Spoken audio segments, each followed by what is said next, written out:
Hello, dear students. Welcome to Physics Bouquet.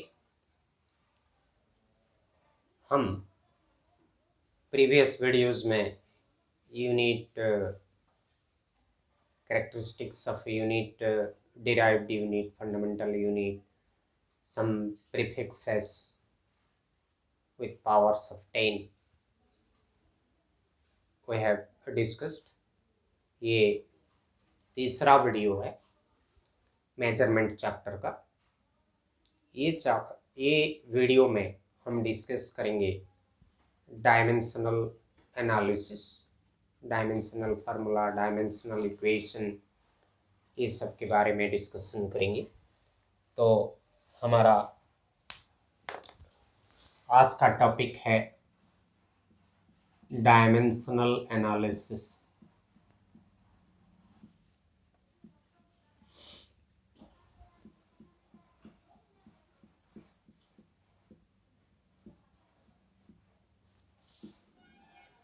Actually पहले हम dimensions क्या है जानते हैं। ये डायमेंशंस क्या होता है, मैं इसका डेफिनेशन पहले लिख लेता हूँ, फिर बाद में समझाता हूँ। The powers to which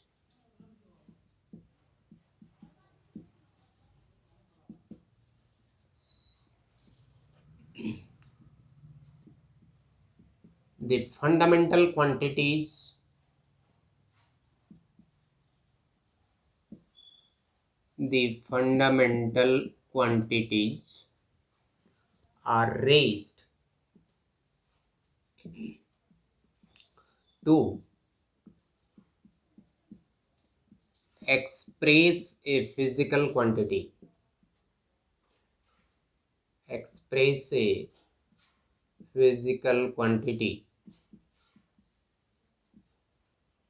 are called dimensions।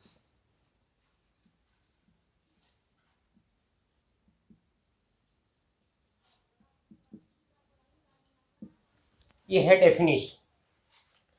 तो डायमेंशंस क्या है? द पावर्स, किसका पावर? फंडामेंटल क्वांटिटीज का power to express a physical quantity. एक फिजिकल क्वांटिटी को एक्सप्रेस करने के लिए हम फंडामेंटल क्वांटिटी का सहारा लेते हैं, और वो जो फंडामेंटल क्वांटिटी का पावर्स होता है, वो पावर्स को हम डायमेंशंस बोलते हैं। तो for example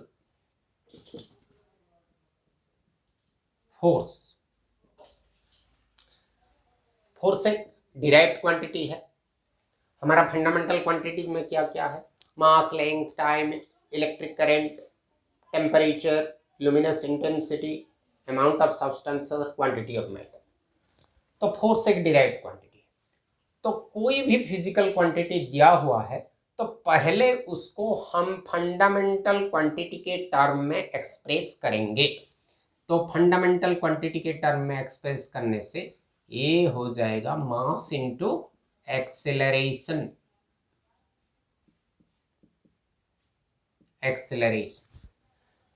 mass fundamental quantity आ गया, but acceleration is not a fundamental quantity, तो उसको फिर फंडामेंटल क्वांटिटी में कन्वर्ट करना पड़ेगा।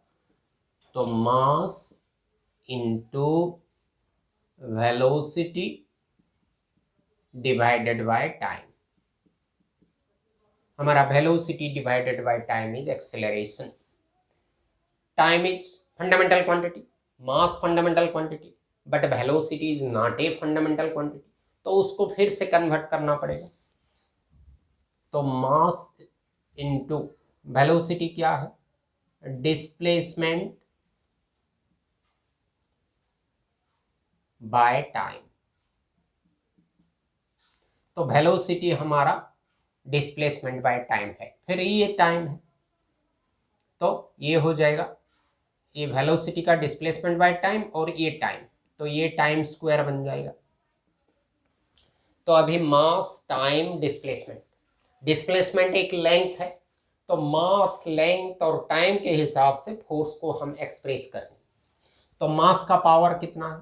1 है। डिस्प्लेसमेंट का पावर 1 है। और टाइम का पावर ऊपर चला जाएगा तो क्या होगा? Mass to the power 1, displacement to the power 1 to the power 1 into time to the power -2।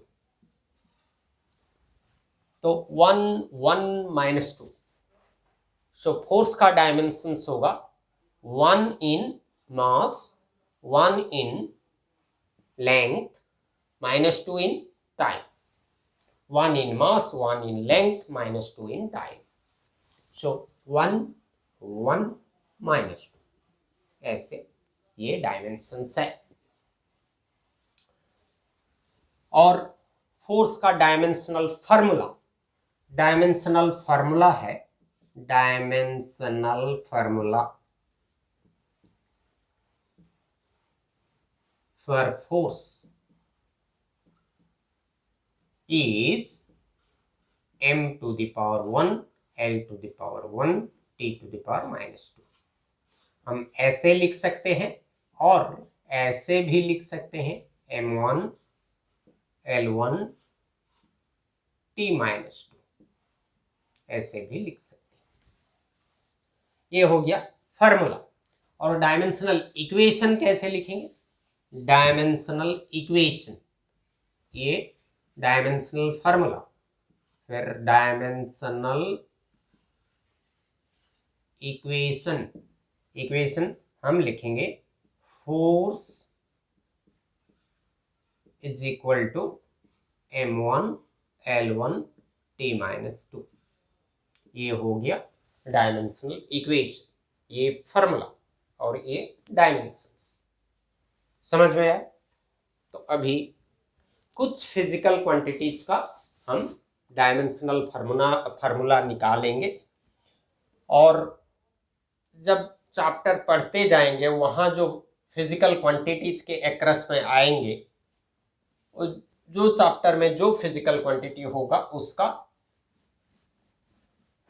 Dimensional formula उस वक्त पढ़ लेंगे। फिर भी कुछ बेसिक क्वांटिटीज है, उसके बारे में ये वीडियो में डिस्कस कर लेते हैं। सबसे सिंपल है हमारा जो रेडियस होता है, रेडियस एक लेंथ है, डिस्टेंस, ब्रेड्थ और विड्थ, फिर हाइट, डिस्प्लेसमेंट,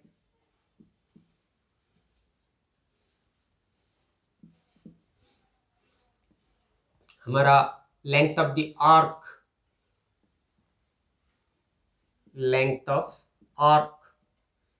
ये सब एक एक लेंथ है। तो ये सब का डायमेंशनल फार्मूला L1 है। रेडियस का L1, डिस्टेंस का L1, breadth, width L1, height, displacement, length of arc, ये सब का डायमेंशनल फार्मूला L1 है। 1 इन लेंथ, बाकी सब 0 है, m0 t0, राइट। ये पहला। दूसरा area, length into breadth. Suppose circle का एरिया क्या है? पाई इंटू रेडियस का स्क्वायर।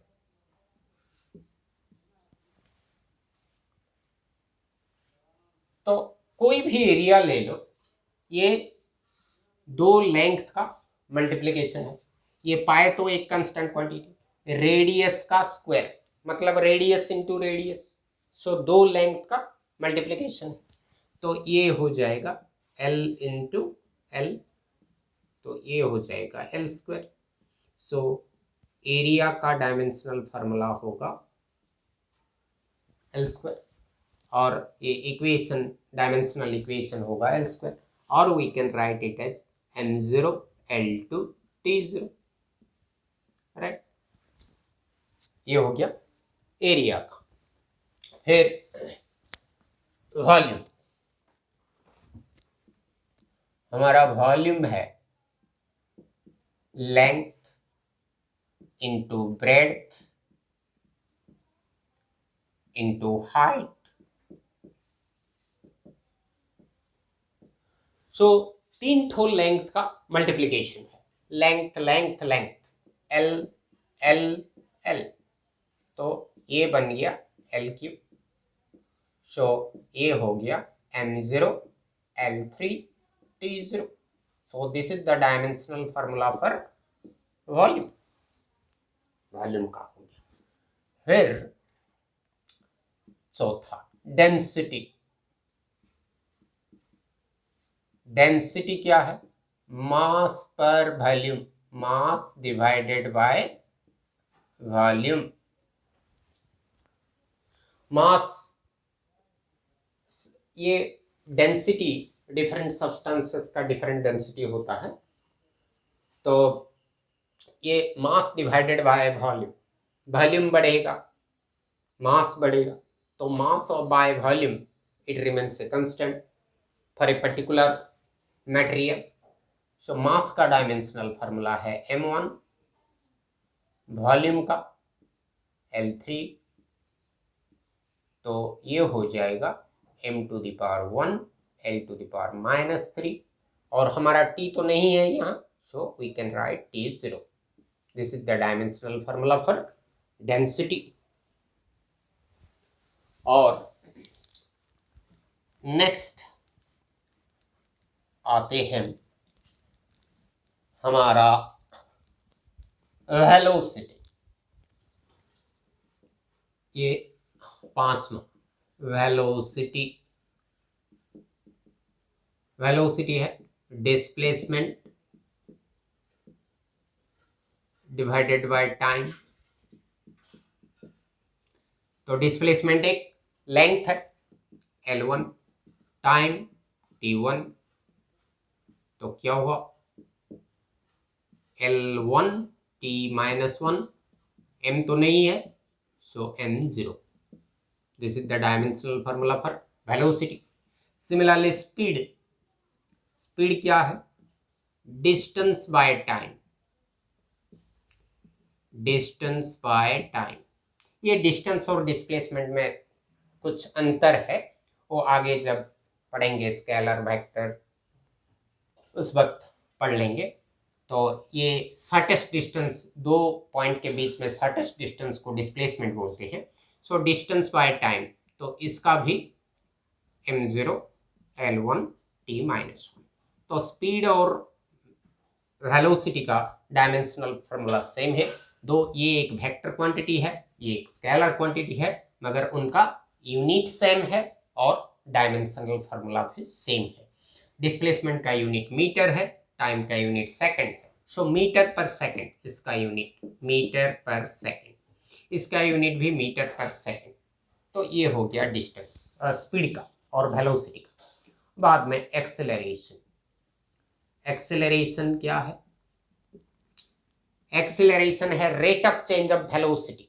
टाइम के साथ वेलोसिटी जो चेंज होता है, वेलोसिटी और टाइम का रेशियो को एक्सेलरेशन बोलते हैं।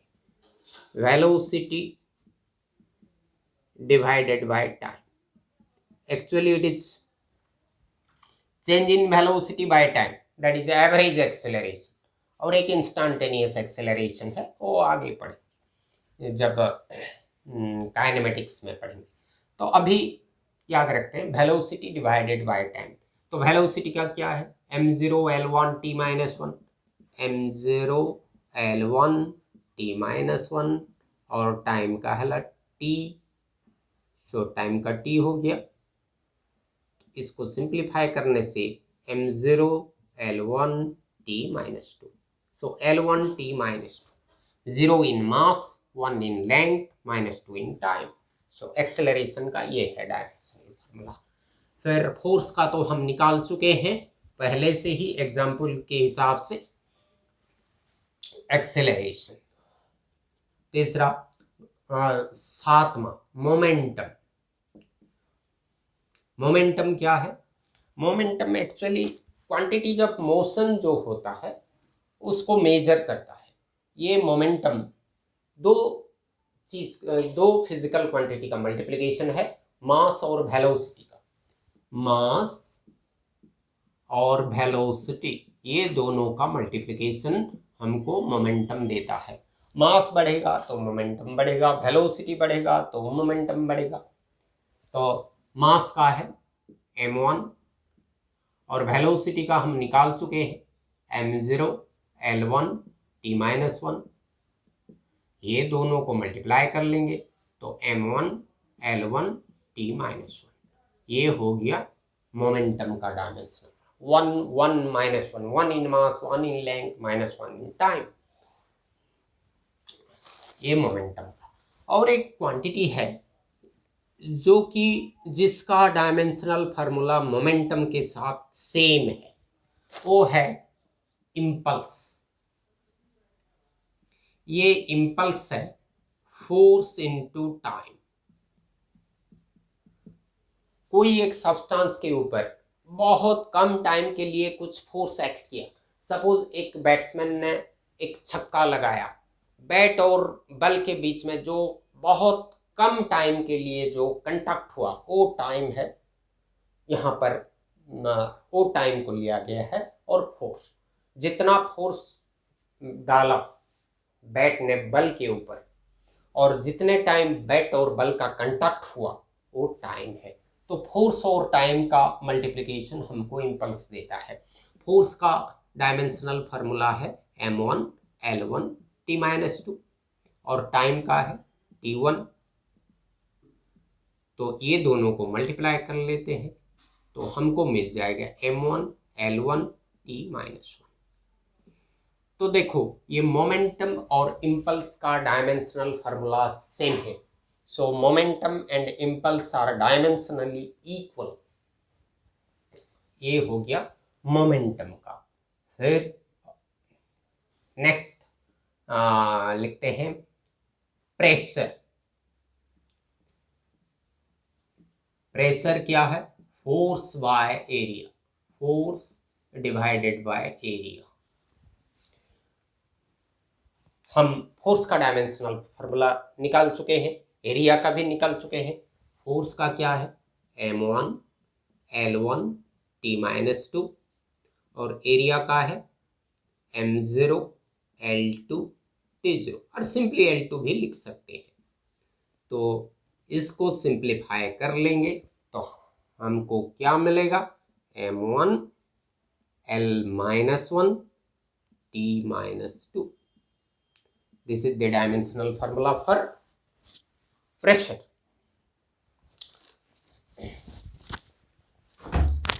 फिर और कुछ क्वांटिटीज का निकालते हैं जो कि वर्क है। ये वर्क क्या है? वर्क है force into displacement. Force into displacement. Force का हमको मालूम है m1 l1 t-2 और डिस्प्लेसमेंट एक लेंथ है, सो l1 combining these two we will get m1 l2 t-2। ये वर्क का है। और जो एनर्जी होता है, एनर्जी कई टाइप का एनर्जी होते हैं। Mechanical energy, nuclear energy, heat energy, atomic energy, electromagnetic energy.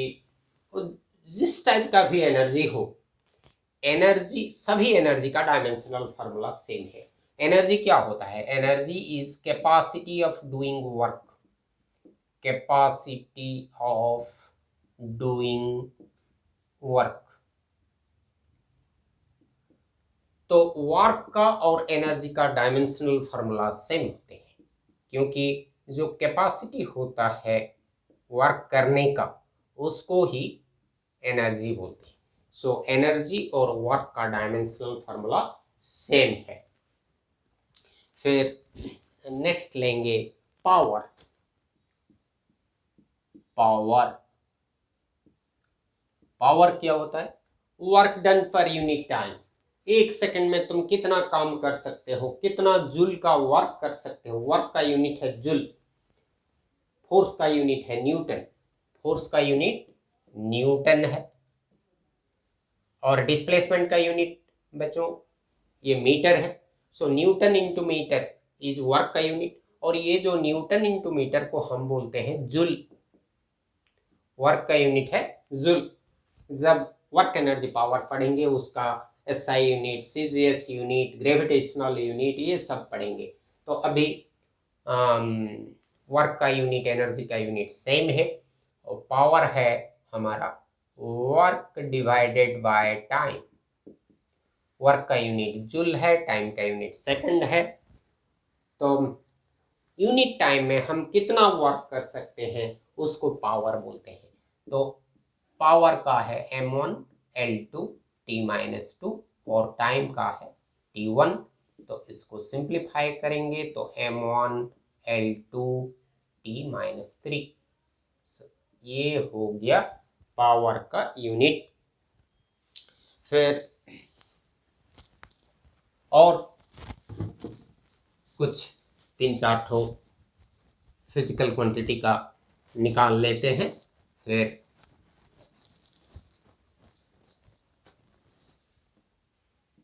Angular displacement. Angular displacement, angular displacement मतलब सपोज एक पार्टिकल सर्कुलर पाथ में घूम रहा है, यहां था पहले, यहां तक आ गया, तो यहां जो सर्किल का सेंटर होता है, ये सेंटर को जब ज्वाइन कर देंगे तो सेंटर में एक एंगल आ जाएगा।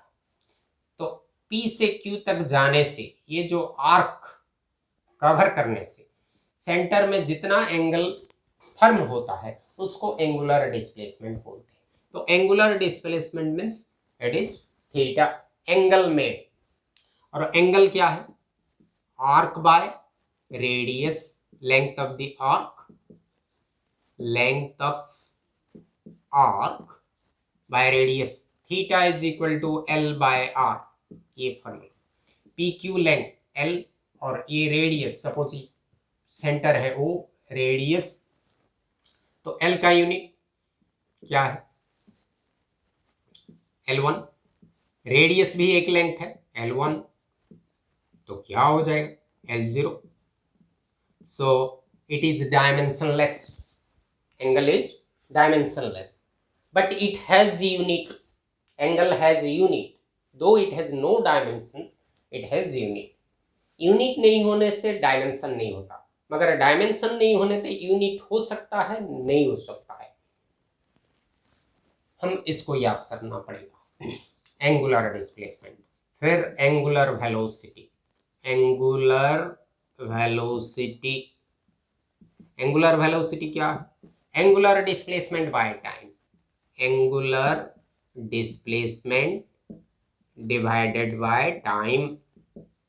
एंगुलर डिस्प्लेसमेंट है थीटा, टाइम है टी।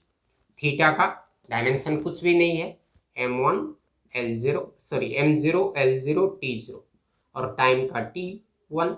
सो ये हो गया m0 L0 T-1। ये है एंगुलर वेलोसिटी का, एंगुलर डिस्प्लेसमेंट बाय टाइम। फिर एंगुलर एक्सेलरेशन का क्या होगा?